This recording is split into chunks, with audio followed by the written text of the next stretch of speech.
Hello bachon, let's see this question. It says that the vector sum of the two forces is perpendicular to their vector differences. In that case, forces are. So four options are given here और ये question 2003 में पूछा गया था. इसको solve करने के लिए हमारा जो की कॉन्सेप्ट होगा यहाँ पर वो होगा that if two vectors are perpendicular then their dot product will be 0. Suppose two vectors are A and B, then their dot product will be 0. Now according to the given information, we will take two vector as sum of the forces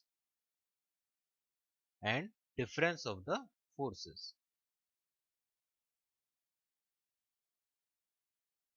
equal to 0. After dot multiplication, f1 square plus f1 f2 minus f2 f1 and minus f2 square equal to 0.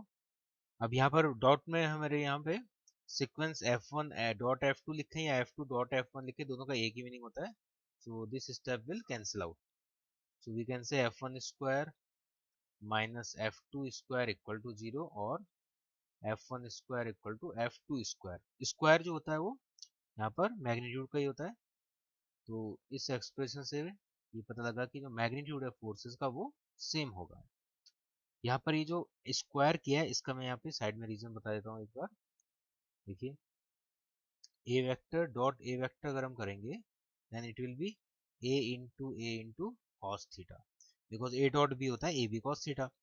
अब because दोनों vector same है तो direct angle दोनों के बीच में 0 degree होगा. तो हम लिख सकते हैं ए स्क्वायर इंटू कॉस जीरो 1 हो जाएगा, तो it will be A square. So A vector dot A vector is a square.